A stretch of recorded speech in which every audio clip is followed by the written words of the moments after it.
സത്യം സത്യമായി അരുളിയ തിരുവചനം, നിത്യസത്യമായി അരുളിയ ദിവ്യവചനം, ശാന്തിയായി ദീപമായി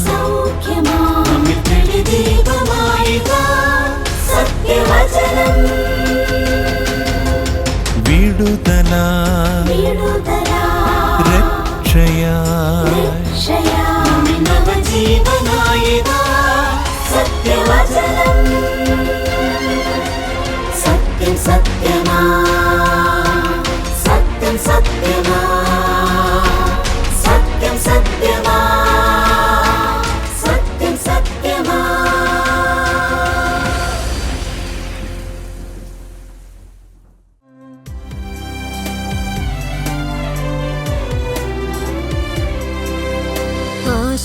ആശ്വാസത്തിൻ ഉറവിടമാം ക്രിസ്തു നിന്നെ വിളിച്ചിടുന്നു,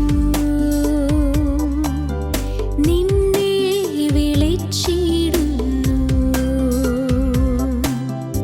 ആശ്വാസത്തിൻ ഉറവിടമാം ക്രിസ്തു നിന്നെ വിളിച്ചിടുന്നു, നിന്നെ വിളിച്ചിടുന്നു.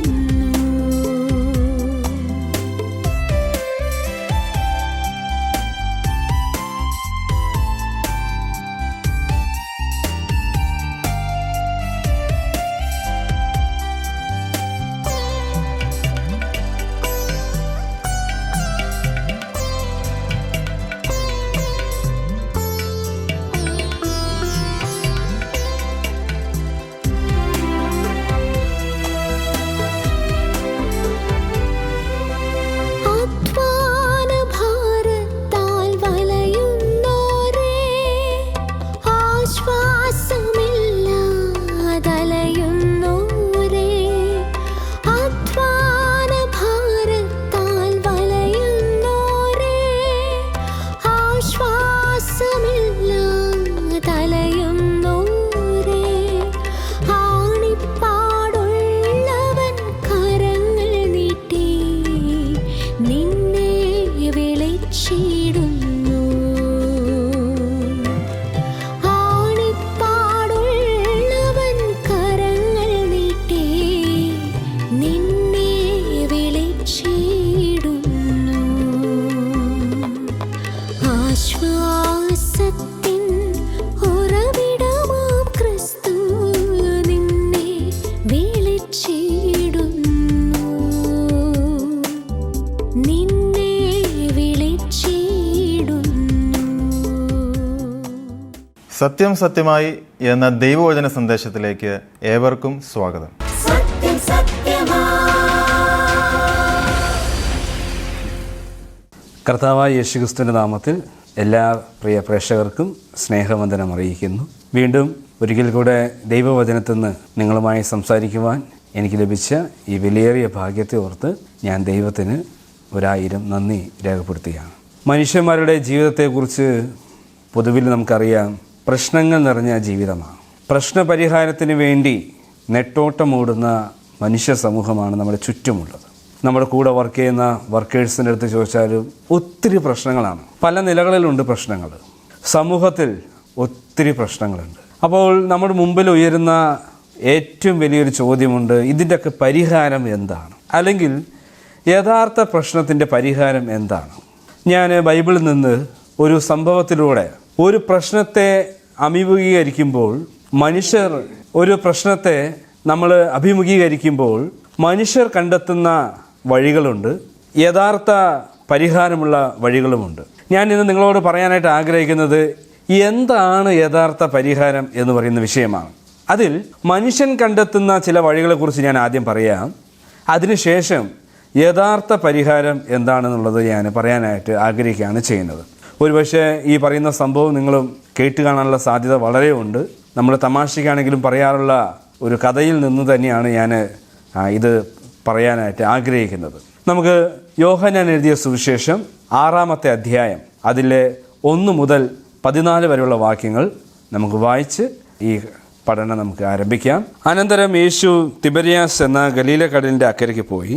അവൻ രോഗികളിൽ ചെയ്യുന്ന അടയാളങ്ങളെ കണ്ടിട്ട് ഒരു വലിയ പുരുഷാരം അവൻ്റെ പിന്നാലെ ചെന്നു. യേശു മലയിൽ കയറി ശിഷ്യന്മാരോടുകൂടെ അവിടെ ഇരുന്നു.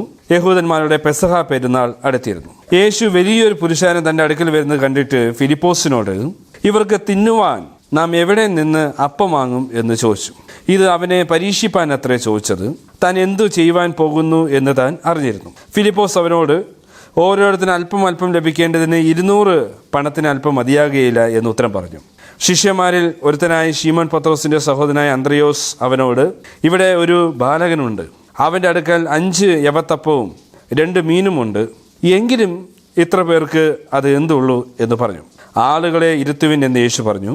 ആ സ്ഥലത്ത് വളരെ പുല്ലുണ്ടായിരുന്നു. 5000-ഓളം പുരുഷന്മാർ ഇരുന്നു. പിന്നെ യേശു അപ്പം എടുത്ത് വാഴ്ത്തി ഇരുന്നവർക്ക് പങ്കിട്ട് കൊടുത്തു. അങ്ങനെ തന്നെ മീനും വേണ്ടുന്നിടത്തോളം കൊടുത്തു. അവർക്ക് തൃപ്തിയായ ശേഷം അവൻ ശിഷ്യന്മാരോട്, ശേഷിച്ച കഷണം ഒന്നും നഷ്ടമാകാതെ ശേഖരിപ്പിൻ എന്ന് പറഞ്ഞു. 5 യവത്തപ്പിൽ നിന്ന് തിന്ന് ശേഷിച്ച കഷണം അവർ ശേഖരിച്ചു 12 കൊട്ട നിറച്ചെടുത്തു. അവൻ ചെയ്ത അടയാളം ആളുകൾ കണ്ടിട്ട്, ലോകത്തിലേക്ക് വരുവാനുള്ള പ്രവാചകൻ ഇവനാകുന്നു സത്യം എന്ന് പറഞ്ഞു. ബൈബിളിലെ 4 സുവിശേഷങ്ങളിലും രേഖപ്പെടുത്തിയിട്ടുള്ള ഒരു അത്ഭുതമാണ് നാം ഈ വായിച്ച സന്ദർഭം എന്ന് പറയുന്നത്. വളരെ പരിചയമുള്ള ഒരു സംഭവമാണ്. ജനങ്ങൾ യേശുക്രിസ്തുവിൻ്റെ പുറകിൽ വരുന്നു, യേശുക്രിസ്തുവിൻ്റെ ഉപദേശങ്ങൾ കേൾക്കുന്നു, യേശുക്രിസ്തുവിൻ്റെ ഉപദേശത്തിൽ വിസ്മയിക്കുന്നു. അവരങ്ങനെ പിരിഞ്ഞു പോകുന്നില്ല. ദിവസങ്ങൾ കഴിഞ്ഞിട്ടും യേശുവിനെ വിട്ടുപോകുന്നില്ല. മുമ്പിൽ ഒരു ക്രൈസിസ് വരികയാണ്, ഒരു പ്രതിസന്ധി വരികയാണ്, ഒരു പ്രശ്നം വരികയാണ്. എന്താ പ്രശ്നം? ആഹാരമാണ് പ്രശ്നം.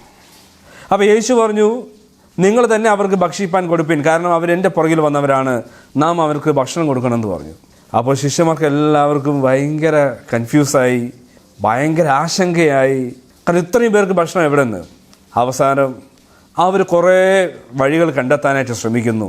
പക്ഷെ അതൊന്നും പരിഹാരമായി തീരുന്നില്ല. അവസാനം യേശു ക്രിസ്തു ആ പ്രശ്നത്തിന് പരിഹാരം വരുത്തും. ഈ സംഭവത്തിൽ നിന്ന് മനുഷ്യർ പൊതുവിൽ ചെയ്യുന്ന അല്ലെങ്കിൽ പൊതുവിൽ കണ്ടെത്താൻ ശ്രമിക്കുന്ന 3 പ്രശ്നപരിഹാരവും യഥാർത്ഥ പ്രശ്നപരിഹാരം യേശു ക്രിസ്തു ചെയ്യുന്ന പ്രശ്നപരിഹാരവുമാണ് ഞാൻ ഇന്ന് നിങ്ങളുടെ മുമ്പിൽ ഈ സംഭവത്തിൽ നിന്ന് പറയാനായിട്ട് ആഗ്രഹിക്കുന്നത്. എൻ്റെ പ്രിയപ്പെട്ടവരെ, അതുകൊണ്ട് ഞാൻ പറയാം, പ്രശ്നങ്ങളിൽ നിന്നുള്ള വിടുതൽ അത് നമുക്ക് ഈ ഭൂമിയിൽ സാധ്യമല്ല. കാരണം ഭൂമിയിൽ മനുഷ്യൻ ജീവിക്കുന്നിടത്തോളം കാലം പ്രശ്നങ്ങളും പ്രതിസന്ധികളും ക്രൈസിസ് ഒക്കെ നമുക്ക് വരും. പക്ഷെ അതിനെ എങ്ങനെ തരണം ചെയ്യണം എന്നുള്ളത് ഈ സംഭവത്തിൽ നിന്ന് നമുക്ക് പഠിക്കാനായിട്ട് നമുക്ക് സാധിക്കും. മനുഷ്യർ പൊതുവിൽ കണ്ടെത്തുന്ന 1ാമത്തെ പ്രശ്നപരിഹാരം എന്ന് പറയുന്നത്, നമ്മളിവിടെ വായിച്ചതിൽ അങ്ങനെ രേഖപ്പെടുത്തിയിട്ടില്ലെങ്കിലും മറ്റു സുവിശേഷങ്ങൾ നമ്മൾ ചേർത്ത് വായിക്കുമ്പോൾ, പ്രത്യേകിച്ച് മർക്കോസ് എഴുതിയ സുവിശേഷം 6ാമത്തെ അധ്യായത്തിലേക്ക് നമ്മൾ വരുമ്പോൾ, അവിടെ ഈ സംഭവത്തെ രേഖപ്പെടുത്തിയപ്പോൾ അവിടെ പറയുന്നുണ്ട്, ശിഷ്യന്മാർ ഒരു ആലോചന പറയുന്നുണ്ട്. എന്താണെന്ന് അറിയാമോ ആലോചന? കർത്താവെ, ഇവരെ പറഞ്ഞയക്കണമേ എന്നാണ് ആലോചന. അപ്പോൾ അതുകൊണ്ട് ഞാൻ മനുഷ്യർ കണ്ടെത്തുന്ന 1ാമത്തെ പ്രശ്നപരിഹാരം എന്താണെന്ന് ചോദിച്ചാൽ എസ്കേപ്പിസം എന്ന് പറയും. രക്ഷപ്പെടുക, പറഞ്ഞയക്കുക, വിടുക എന്ന് പറയുന്നൊരു പരിഹാരമാണ്. എന്നാൽ ഞാൻ ചോദിക്കട്ടെ, അത് പ്രശ്നത്തിൻ്റെ പരിഹാരമല്ല. ഒരു പ്രശ്നം വരുമ്പോൾ ആ പ്രശ്നത്തിൽ നിന്ന് ഓടിപ്പോകുന്നത് ആ പ്രശ്നത്തിൻ്റെ പരിഹാരമല്ല എന്നുള്ളത് നമുക്ക് ഈ സംഭവത്തിൽ നിന്ന് മനസ്സിലാക്കാനായിട്ട് സാധിക്കും. പൊതുവെ മനുഷ്യരെന്താ ചെയ്യുന്നത്? ഇന്ന് ആത്മഹത്യ വർദ്ധിക്കുന്നു. ഈ അടുത്ത കാലത്ത് വളരെ ഫേമസ് ആയ ഒരാളുടെ മകൾ ആത്മഹത്യ ചെയ്തു. ഭയങ്കര വാർത്തയായി പോയി. കാരണം ഒരിക്കലും സാധ്യതയില്ലാത്ത ഒരു ആത്മഹത്യ ചെയ്തു എന്നാണ് പറയുന്നത്. സൗകര്യങ്ങൾക്ക് കുറവോ ആഹാരമില്ലാത്തത് കൊണ്ടോ വലിയ പ്രശ്നങ്ങൾ ഉള്ളതുകൊണ്ടോ ഒന്നുമല്ല, പക്ഷെ ആത്മഹത്യ ചെയ്തു. എന്താണ്? എന്തോ പ്രശ്നപരിഹാരം ചെയ്യാനായിട്ട് സാധിച്ചില്ല. അപ്പോൾ കണ്ടെത്തിയ ഒരു മാർഗമാണ് എസ്കേപ്പിസം. ഈ ഭൂമിയിൽ നിന്ന് രക്ഷപ്പെടുക എന്നുള്ളതാണ്. പക്ഷെ അതൊരിക്കലും പരിഹാരമാകുന്നില്ല. മനുഷ്യർ പൊതുവെ ചെയ്യുന്നത് അതാണ്. പ്രശ്നത്തിൽ നിന്ന് മാറി നിന്നാൽ പരിഹാരമായി എന്നാണ് ചിന്തിക്കുന്നത്. പക്ഷെ അതൊരിക്കലും പ്രശ്ന പരിഹാരമല്ല. എൻ്റെ പ്രിയപ്പെട്ടവരെ, നമ്മൾ ചില മക്കളെക്കുറിച്ച് നമ്മൾ കാണുമ്പോൾ അവരോട് നമ്മൾ എപ്പോഴും പറയാറുണ്ട്, പ്രശ്നത്തെ അഭിമുഖീകരിക്കാൻ അവരെ പഠിപ്പിക്കണമെന്ന് പറയും. ഒരു പ്രശ്നം വരുമ്പോഴേക്കും വാതിലടിച്ച് വീടിനകത്ത് ഇരിക്കുന്നത് ഒരു ശരിയായ പ്രവണതയല്ല. അങ്ങനെയുള്ള മക്കളെ നമ്മൾ പ്രത്യേകിച്ച് പ്രശ്നത്തെ ഫേസ് ചെയ്യാനായിട്ട് അവർ പ്രത്യേകമായി നമ്മൾ പഠിപ്പിക്കണം. കാരണം ജീവിതത്തിൽ പ്രശ്നങ്ങളില്ലാത്ത മനുഷ്യരില്ല. ഭാവിയിൽ ഇതിനേക്കാൾ വലിയ പ്രശ്നങ്ങൾ നേരിടേണ്ട ആൾക്കാരാണ്. അപ്പോൾ അതിനെ തരണം ചെയ്യുവാൻ തക്കവണ്ണം, അതിനെ ഫേസ് ചെയ്യുവാൻ തക്കവണ്ണം അവരെ ശക്തരാക്കേണ്ട ഉത്തരവാദിത്വം നമുക്കുണ്ട്. അതുകൊണ്ട് പ്രശ്നങ്ങൾ വരുമ്പോൾ പറഞ്ഞയക്കുക, എസ്കേപ്പ് ചെയ്യുക എന്ന് പറയുന്നത് പ്രശ്നത്തിൻ്റെ പരിഹാരമല്ല എൻ്റെ പ്രിയപ്പെട്ടവരെ. അതാണ് പൊതുവിൽ മനുഷ്യർ ചെയ്യുന്നത്. നാട് വിടുക, പ്രശ്നം പരിഹരിച്ചതാണ് അവർ ചിന്തിക്കുന്നത്, പക്ഷേ പ്രശ്നം പരിഹരിക്കുന്നില്ല. ബൈബിളിൽ തന്നെ ഒരു സംഭവമുണ്ട്. ബൈബിളിലെ പഴയ നിയമത്തിലെ രൂത്തിന്റെ പുസ്തകത്തിൽ ദേശത്ത് ക്ഷാമം വന്നപ്പോൾ അവിടെ ഒരു ദമ്പതിമാർ തീരുമാനമെടുത്തു. എന്താ തീരുമാനമെടുത്തത്? നാം അന്യദേശത്തേക്ക് പോവുക എന്നുള്ളതാണ്. അവർ ചിന്തിച്ചത് ഈ ക്ഷാമത്തിൽ നിന്ന് രക്ഷപ്പെടുവാൻ അവർ കണ്ടെത്തിയ മാർഗം രക്ഷപ്പെടുക എന്നുള്ളതാണ്. പക്ഷെ നിങ്ങൾക്കറിയാമോ, അവർ ചെന്ന് തിരിച്ചതുപോലെ ബേത്ലഹേമിലേക്ക് തിരിച്ചു വരുന്ന സമയത്ത് ആ ജനങ്ങളെല്ലാവരും അവിടെ തന്നെ ഉണ്ടായിരുന്നു. അവരാരും ക്ഷാമത്തിൽ മരിച്ചു പോയതായിട്ട് നമ്മൾ കാണുന്നില്ല.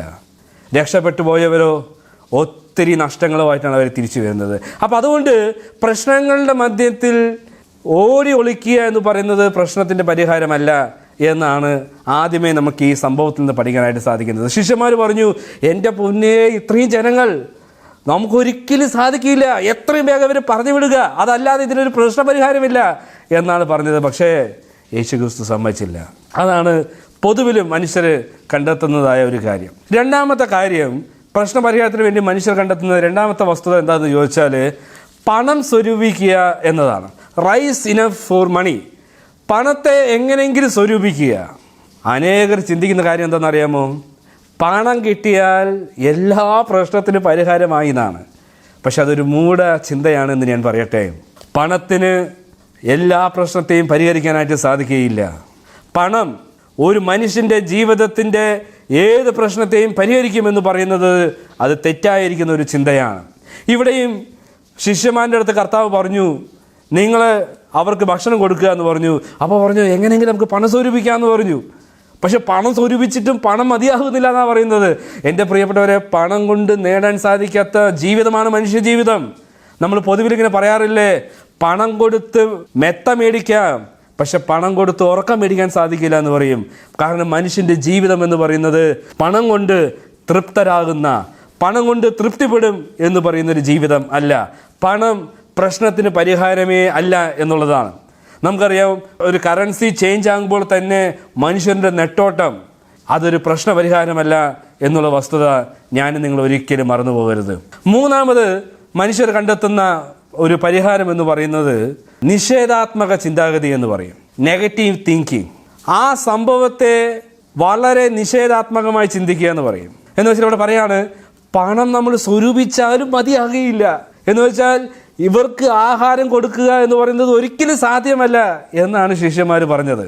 അവർ നെഗറ്റീവ് ചിന്തയിലേക്ക് പോയി, നിഷേധാത്മക ചിന്തകളിലേക്ക് അവർ പോയി. കാരണം എന്താണ്? നമ്മളെ കൊണ്ട് സാധിക്കില്ല, എന്നെ കൊണ്ട് പറ്റില്ല എന്ന് പറയുന്നൊരു ചിന്താഗതിയാണ്.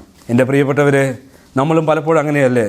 എൻ്റെ നിങ്ങളുടെ ജീവിതത്തിലെ പ്രശ്നങ്ങൾ വരുമ്പോൾ, എൻ്റെ നിങ്ങളുടെ ജീവിതത്തിൽ പ്രയാസങ്ങൾ വരുമ്പോൾ, എൻ്റെ നിങ്ങളുടെ ജീവിതത്തിൽ നമ്മൾ ഒരിക്കലും പ്രതീക്ഷിക്കാത്ത ഒരു പ്രതിസന്ധി വരുമ്പോൾ നമ്മൾ പറയുന്നത് എന്താണ്?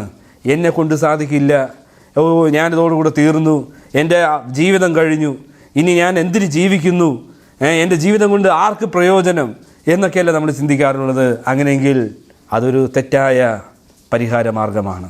എന്നാൽ നാലാമത്തേതും യഥാർത്ഥ പരിഹാരം, അത് ഞാൻ പറഞ്ഞ് ഈ സന്ദേശം നിർത്താം. യഥാർത്ഥ പരിഹാരം എന്താണെന്ന് ചോദിച്ചാൽ യേശു ക്രിസ്തു കേന്ദ്രീകമായിരിക്കുന്ന പരിഹാരമാണ്. ക്രൈസ്റ്റ് സെൻറ്റേർഡ് സൊല്യൂഷൻ എന്ന് പറയും. ക്രിസ്തു കേന്ദ്രമായിരിക്കുന്ന പ്രശ്നപരിഹാരം എന്ന് പറയും. ഞാൻ ചോദിക്കട്ടെ, ഈ ശിഷ്യന്മാരെല്ലാവരും ഈ മൂന്ന് ചിന്തകൾ പൊതുവിൽ വന്നു. പറഞ്ഞയക്കുക, പ്രശ്നം പരിഹരിക്കില്ല. പണം എങ്ങനെയെങ്കിലും സ്വരൂപിക്കുക, പ്രശ്നം പരിഹരിക്കില്ല. ഇനി ഈ പ്രശ്നത്തെ നമുക്ക് ഒരിക്കലും ചെയ്യാൻ സാധിക്കില്ല എന്നുള്ള ചിന്താഗതി വന്നപ്പോൾ കർത്താവ് അവൻ്റെ ജീവിതത്തിൽ ഇടപെടുകയാണ്. ഇവിടെ നമ്മൾ വായിച്ചാൽ അറിയാം, അവിടെ പറയുന്നുണ്ട്, ഇത് അവരെ പരീക്ഷിപ്പാൻ അത്രേ ചെയ്തതെന്നാണ്. പരീക്ഷിപ്പാൻ അത്രേ എന്നാണ്.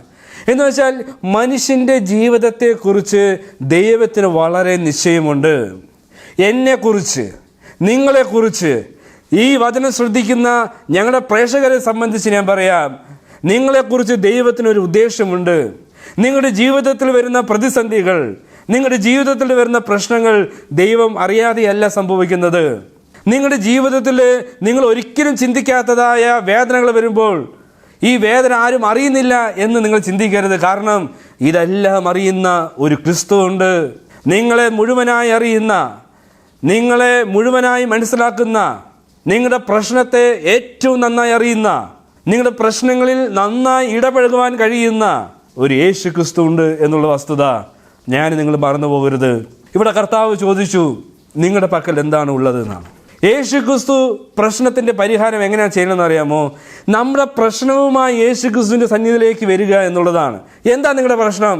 പാപമാണ് നിങ്ങളുടെ പ്രശ്നമെങ്കിൽ പാപവുമായിട്ട് നിങ്ങൾ യേശു ക്രിസ്തുവിൻ്റെ സന്നിധിയിലേക്ക് വരിക. യേശു ക്രിസ്തുവിൻ്റെ സന്നിധിയിൽ നിങ്ങളുടെ പാപങ്ങളെ വിടുക.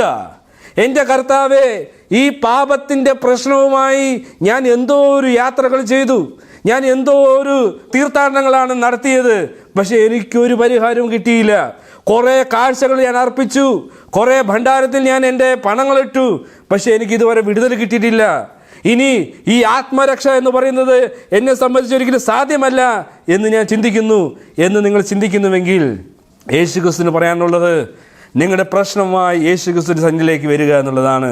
കാരണം നിങ്ങളുടെ പ്രശ്നത്തെ മുഴുവനായി പരിഹരിക്കുവാൻ സാധിക്കുന്നത്, നിങ്ങളുടെ പ്രശ്നത്തെ എടുക്കുവാൻ സാധിക്കുന്നത് കർത്താവായ യേശു ക്രിസ്തു മാത്രമാണ്. ഇവിടെ പറഞ്ഞു, എന്താ നിങ്ങളുടെ പക്കലുള്ളത്? അപ്പോൾ പറഞ്ഞു, 5 യവത്തപ്പം ഉണ്ടെന്ന് പറഞ്ഞു. എന്നിട്ടും ശിഷ്യന്മാർ പറഞ്ഞു, എൻ്റെ പൊന്നെ, ഈ 5 യവത്തപ്പം കൊണ്ട് 5000-ലധികം വരുന്ന പുരുഷന്മാർ. അപ്പോൾ ഏകദേശം പുരുഷന്മാരും സ്ത്രീകളും കുഞ്ഞുങ്ങളടക്കം ഏകദേശം 20,000-ഓളം സംഖ്യകളുണ്ട് എന്ന് പറയാറുണ്ട്. എങ്കിലും വലിയൊരു ജനം അവൻ്റെ മധ്യത്തിലുണ്ട്. അതിൻ്റെ മധ്യത്തിൽ ഈ 5 അപ്പത്തിൻ്റെ വില എന്താണ്? കർത്താവ് പറഞ്ഞു, അത് കൊണ്ടുവരിക. ഞാൻ പറയാം, നിങ്ങളുടെ പ്രശ്നങ്ങളുമായി നിങ്ങൾ ദൈവസന്നിധിയിലേക്ക് വരുമ്പോൾ ക്രിസ്തു നിങ്ങളുടെ പ്രശ്നങ്ങളെ എടുക്കും. ക്രിസ്തു ആ പ്രശ്നത്തെ മുറിച്ച് നിങ്ങളുടെ കൈകളിലേക്ക് തരുമ്പോൾ അത് വലിയൊരു പരിഹാരമായിരിക്കും. നിങ്ങളുടെ ചിന്തകളിൽ കൂടെ ചിന്തിക്കാത്ത നിലയിൽ ക്രിസ്തു നിങ്ങളുടെ പ്രശ്നങ്ങളെ പരിഹരിക്കുവാനായിട്ട് സാധിക്കും. അതുകൊണ്ട് ഞാൻ പറയാം, പാപം എന്ന് പറയുന്ന വലിയ പ്രശ്നമാണ് മനുഷ്യൻ്റെ ജീവിതത്തിലെ ഏറ്റവും വലിയ പ്രശ്നം എന്ന് പറയുന്നത്. ഇന്ന് നമ്മൾ അനുഭവിക്കുന്ന എല്ലാ തിന്മകളുടെയും, ഇന്ന് നമ്മൾ കേൾക്കുന്നതായ ഈ സങ്കടകരമായിരിക്കുന്ന വാർത്തകളുടെയും അടിസ്ഥാനം എന്ന് പറയുന്നത് പാപമാണ്. പാപത്തിൻ്റെ പ്രശ്നമാണ് ഇന്ന് ലോകത്തിൻ്റെ പ്രശ്നം എന്ന് പറയുന്നത്. പാപം പരിഹരിക്കുന്നിടത്തെ പ്രശ്നങ്ങൾക്കും പരിഹാരമുണ്ടാകുകയുള്ളൂ. ആ പാപത്തിൻ്റെ പരിഹാരം പണം കൊണ്ട് നിങ്ങൾക്ക് നേടാൻ സാധിക്കുകയില്ല. നിങ്ങൾ ഏതെങ്കിലും രാജ്യത്തേക്ക് ഓടിപ്പോയത് കൊണ്ട് നിങ്ങൾക്ക് നേടാൻ സാധിക്കുകയില്ല. മറിച്ച് പാപത്തിൻ്റെ പരിഹാരത്തിനായി യേശു ക്രിസ്തുവിൻ്റെ സന്നിധിയിലേക്ക് വരിക. യേശു ക്രിസ്തു നിങ്ങളുടെ പാപങ്ങളെ ഏറ്റെടുക്കും. കാരണം നിങ്ങളുടെ പാപത്തിൻ്റെ പരിഹാരത്തിന് വേണ്ടിയാണ് കർത്താവായ യേശു ക്രിസ്തു കാൽവരി ക്രൂശിൽ മരിച്ചത്. നിങ്ങളെ കൊണ്ടും നിങ്ങളുടെ ധനത്തിനും കൊണ്ടും നിങ്ങളുടെ വസ്തുവകളെ കൊണ്ടും നേടുവാൻ സാധിക്കാത്ത പാപത്തിൻ്റെ രക്ഷ, പാപത്തിൻ്റെ മോചനം, നീതീകരണം യേശു ക്രിസ്തു സൗജന്യമായി നിങ്ങൾക്ക് തരും. അതെങ്ങനെയാണ് നമുക്ക് സാധിക്കുന്നത്? വിശ്വാസത്താൽ.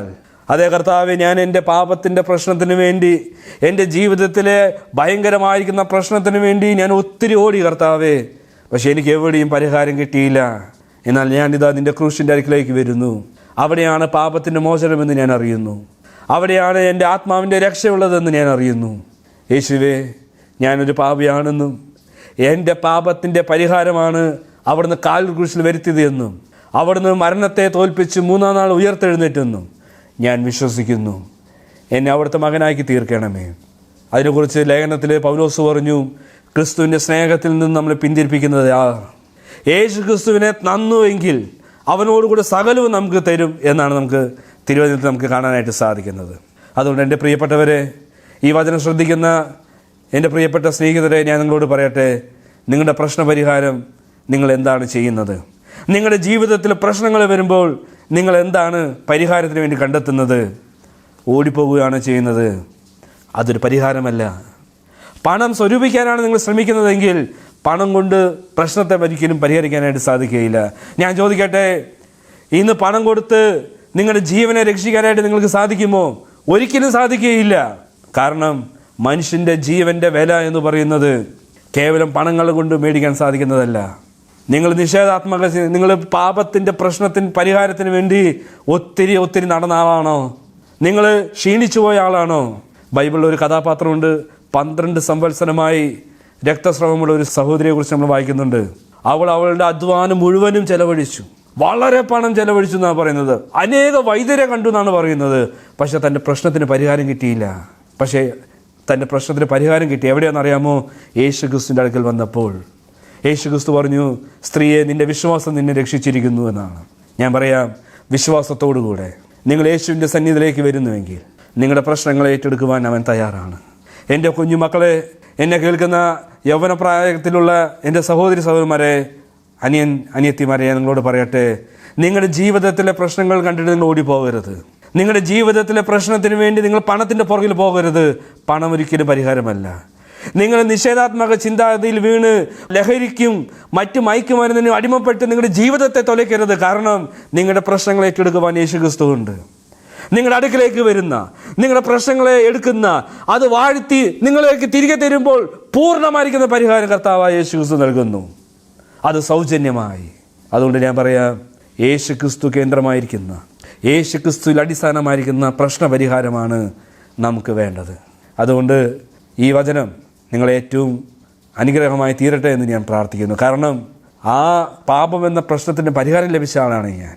യേശു ക്രിസ്തുവിൽ വിശ്വസിച്ചതിലൂടെ എൻ്റെ പാപത്തിന് വേണ്ടി പരിഹാരം കർത്താവ് വരുത്തിയെന്ന് ഞാൻ വിശ്വസിച്ചതുകൊണ്ട് അത് കർത്താവ് നിങ്ങൾക്കും സാധ്യമാക്കി തരും, സാധ്യമായി തീരട്ടെ എന്ന് പ്രാർത്ഥിച്ചും കൊണ്ട് ഈ വചന ശുശ്രൂഷയെ ഞാൻ നിർത്തുന്നു. കർത്താവിൻ്റെ നാമം ഏറ്റവും മഹത്വപ്പെടുമാറാവട്ടെ.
കർത്താവിൻ്റെ വിലയേറിയ നാമത്തിന് ഏറ്റവും മഹത്വമുണ്ടാകട്ടെ. ഒരുപക്ഷെ നമ്മൾ ആഗ്രഹിക്കുന്ന ഒരു സന്ദേശം തന്നെ ആയിരിക്കാം ഒരുപക്ഷെ നാം ഇന്ന് കേട്ടത്. കാരണം എല്ലാ മനുഷ്യൻ്റെയും ജീവിതത്തിൽ പ്രശ്നങ്ങളുണ്ട്. പ്രശ്നങ്ങളില്ലാത്ത മനുഷ്യർ ഭൂമിയിലില്ല. ഒരുപക്ഷെ അതിൻ്റെ അളവിലും അതിൻ്റെ സ്വഭാവത്തിലും വ്യത്യാസങ്ങൾ കണ്ടേക്കാം. എന്നാൽ എല്ലാ മനുഷ്യരുടെയും ജീവിതത്തിൽ പ്രശ്നങ്ങളുണ്ട്. പ്രശ്നങ്ങളെ പരിഹരിക്കുവാനായിട്ട് മനുഷ്യൻ തിരഞ്ഞെടുക്കുന്ന വഴികളും വ്യത്യസ്തങ്ങളാണ്. എന്നാൽ മനുഷ്യനെ സൃഷ്ടിച്ച ദൈവത്തിനാണ് മനുഷ്യൻ്റെ പ്രശ്നത്തെ ശാശ്വതമായി പരിഹരിക്കുവാനായിട്ട് കഴിയുകയുള്ളൂ. എന്താണ് മനുഷ്യൻ്റെ അടിസ്ഥാന പ്രശ്നം? മനുഷ്യൻ്റെ അടിസ്ഥാന പ്രശ്നം പാപമാണ്. ക്രിസ്തു കേന്ദ്രീകൃതമായ ഒരു പ്രശ്ന പരിഹാരമാണ് മനുഷ്യന് വേണ്ടിയത്. ജീവിതത്തിലെ കഷ്ടങ്ങൾ, ബുദ്ധിമുട്ടുകൾ, പ്രയാസങ്ങൾ വരുമ്പോൾ ദൈവത്തെ മാറ്റി നിർത്തി അതിൻ്റെ പരിഹാരത്തിനായി നാം പോയാൽ അതൊരിക്കലും നമുക്ക് ശാശ്വതമായിരിക്കുന്ന പരിഹാരം തരികയില്ല. ജീവിതത്തിൻ്റെ പ്രതിസന്ധികളിൽ, പ്രയാസങ്ങളിൽ, ബുദ്ധിമുട്ടുകളിൽ ദൈവത്തെങ്കിലേക്ക് അടുത്തു വന്ന് ക്രിസ്തു കേന്ദ്രീകൃതമായിരിക്കുന്ന ഒരു പരിഹാരമാണ് നമ്മുടെ ജീവിതത്തിൽ നമുക്ക് ആവശ്യമായിരിക്കുന്നത്. ഇന്ന് ലോകത്ത് കാണുന്ന എല്ലാ പ്രശ്നങ്ങളുടെയും അടിസ്ഥാന കാരണം മനുഷ്യൻ്റെ പാപമാണ്. മനുഷ്യൻ്റെ പ്രശ്നത്തിന് പരിഹാരം വരുത്തുവാൻ അതേ ദൈവത്തിന് സാധിക്കും. മനുഷ്യർക്ക് അസാധ്യമെന്നാൽ ദൈവത്തിന് സകലവും സാധ്യമാണ്. പ്രിയപ്പെട്ടവരെ, എന്നെ കേൾക്കുന്ന പ്രിയ സ്നേഹിതരെ, ഒരു പക്ഷേ ജീവിതത്തിൽ പല പ്രയാസങ്ങൾ അനുഭവിക്കുന്ന ആളുകളായിരിക്കാം. അല്ലെങ്കിൽ ജീവിതത്തിൽ പാപത്തിൻ്റെ കുറ്റബോധം, പാപത്തിൻ്റെ ഭാരം ചുമക്കുന്ന ആളുകളാണ് താങ്കളെങ്കിൽ കർത്താവായിരിക്കുന്ന യേശു ക്രിസ്തുവിലേക്ക് വരിക. അവൻ നിങ്ങളുടെ പാപങ്ങളെ ചുമക്കും. അവൻ നിങ്ങളുടെ ഭാരങ്ങളെ ചുമന്ന് അതിൽ നിന്നുള്ള രക്ഷയും വിടുതലും വീണ്ടെടുപ്പും തരുവാൻ മതിയായ ദൈവമാണ്. പ്രിയപ്പെട്ടവരെ, കർത്താവായിരിക്കുന്ന യേശു ക്രിസ്തുവിൽ മനുഷ്യന് സമ്പൂർണ്ണമായിരിക്കുന്ന പാപമോചനമുണ്ട്. യേശു ക്രിസ്തു സത്യദൈവമാണ്. യേശു ക്രിസ്തു പാപത്തിൻ്റെ പരിഹാരത്തിന് വേണ്ടി ക്രൂശിൽ തൻ്റെ ശരീരത്തെ പ്രായശ്ചിത്ത യാഗമായി അർപ്പിച്ചവനാണ്. മരിച്ച് മൂന്നാം നാൾ ഉയർത്തെഴുന്നേറ്റ് മരണത്തെ ജയിച്ചവനാണ് കർത്താവായ യേശു ക്രിസ്തു. അതുകൊണ്ട് പ്രിയപ്പെട്ടവരെ, ജയാളിയായിരിക്കുന്ന, മരണത്തെ ജയിച്ചവനായിരിക്കുന്ന, പാപത്തിൻ്റെ മേൽ പരിഹാരം വരുത്തിയവനായിരിക്കുന്ന കർത്താവായ യേശു ക്രിസ്തുവിലേക്ക് വന്നാൽ നമ്മുടെ ജീവിതത്തിൻ്റെ അടിസ്ഥാന പ്രശ്നമായിരിക്കുന്ന പാപത്തിനും അതുകൂടാതെ മറ്റെല്ലാ പ്രശ്നങ്ങൾക്കും നമുക്ക് പരിഹാരം കണ്ടെത്തുവാനായിട്ട് സാധിക്കും. അതുകൊണ്ട് പ്രിയപ്പെട്ടവരെ, ക്രൂശിക്കപ്പെട്ടവനായിരിക്കുന്ന കർത്താവായ യേശു ക്രിസ്തുവിലേക്ക് നോക്കുക. അവൻ മരിച്ചത് എൻ്റെ പാപത്തിനാണെന്ന് അംഗീകരിക്കുക, വിശ്വസിക്കുക. ആ കർത്താവിനെ നിങ്ങളുടെ ഹൃദയങ്ങളിലേക്ക് ക്ഷണിക്കുക.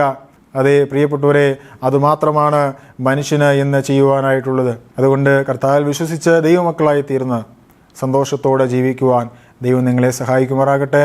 നമുക്ക് പ്രാർത്ഥിക്കാം. മഹാപരിശുദ്ധനായിരിക്കുന്ന ഞങ്ങളുടെ സ്വർഗീയ നല്ല പിതാവേ, കർത്താവെ, ഞങ്ങളുടെ ജീവിതത്തിൽ പലവിധമായിരിക്കുന്ന പ്രശ്നങ്ങൾ ഞങ്ങൾക്ക് അഭിമുഖീകരിക്കേണ്ടതായിട്ടുണ്ട്.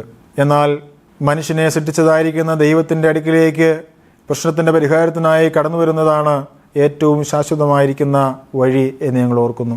പലപ്പോഴും ഞങ്ങളിൽ തന്നെ ആശ്രയിക്കുന്നവരും മറ്റ് ദൈവത്തെ മാറ്റി നിർത്തി ദൈവത്തെ ഉപേക്ഷിച്ച് മറ്റ് സംവിധാനങ്ങളിലേക്ക് പോകുന്നവരാണ് കർത്താവെ ഞങ്ങൾ.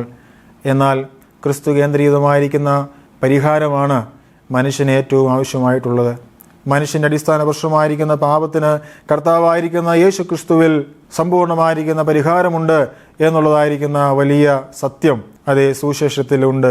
മാനസാന്തരപ്പെട്ട് ഈ സുവിശേഷത്തിൽ വിശ്വസിപ്പാൻ കർത്താവ് സഹായിക്കണമേ എന്ന് പ്രാർത്ഥിക്കുകയാണ്. അതേ കർത്താവെ, ഈ കർത്താവിനെ രക്ഷിതാവായി നാഥനായി ഹൃദയങ്ങളിലേക്ക് സ്വീകരിക്കുവാൻ, ജീവിതങ്ങളിലേക്ക് സ്വീകരിക്കുവാൻ ഈ വചനം കേട്ട എല്ലാ പ്രിയപ്പെട്ടവരെയും കർത്താവ് സഹായിക്കണമേ. അവിടുന്ന് ഹൃദയങ്ങളോട് സംസാരിക്കണമേ എന്ന് പ്രാർത്ഥിക്കുകയാണ്. അവിടുന്ന് ജീവിതങ്ങളെ പണിയുന്നവനാണ്, രൂപാന്തരപ്പെടുത്തുന്നവനാണ്. അവിടുന്ന് സഹായിക്കണമേ, അനുഗ്രഹിക്കണമേ എന്ന് പ്രാർത്ഥിക്കുന്നു. പ്രാർത്ഥന കേട്ടതുകൊണ്ട് സ്തോത്രം. യേശു ക്രിസ്തുവിൻ്റെ വിലയേറിയ നാമത്തിൽ തന്നെ ആമേൻ. ഈ പ്രോഗ്രാം നിങ്ങൾക്ക് അനുഗ്രഹമായി എന്ന് ഞങ്ങൾ വിശ്വസിക്കുന്നു. നിങ്ങളുടെ വിലപ്പെട്ട അഭിപ്രായങ്ങളും നിർദ്ദേശങ്ങളും പ്രാർത്ഥന ആവശ്യങ്ങളും ഞങ്ങളെ അറിയിച്ചാലും ഞങ്ങൾ നിങ്ങൾക്ക് വേണ്ടി പ്രാർത്ഥിക്കുന്നതായിരിക്കും. ഞങ്ങളുമായി ബന്ധപ്പെടേണ്ട വിലാസം: Agape gospel ministries, 87 Maithri Nagar, Asramam, Kollam. Email ID satyamsatyamai@gmail.com. Phone number 8136936648. Bible സംബന്ധമായ നിങ്ങളുടെ സംശയങ്ങളും ചോദ്യങ്ങളും ഞങ്ങളുടെ വാട്സപ്പ് നമ്പറിലൂടെ ഞങ്ങളെ അറിയിക്കുക. അതിനുള്ള ഉത്തരങ്ങൾ ഞങ്ങൾ നിങ്ങൾക്ക് നൽകുന്നതാണ്. അതോടൊപ്പം തന്നെ ഈ പ്രോഗ്രാമിൻ്റെ മറ്റ് സന്ദേശങ്ങളും പാട്ടുകളും കേൾക്കുവാനായി ഞങ്ങളുടെ സത്യം സത്യമായി എന്ന ഫേസ്ബുക്ക് പേജും സത്യം സത്യമായി എന്ന യൂട്യൂബ് ചാനലും സന്ദർശിച്ചാലും ദൈവം നമ്മെ എല്ലാവരെയും അനുഗ്രഹിക്കുമാറാകട്ടെ. സത്യം സത്യമാ, സത്യം സത്യമാ.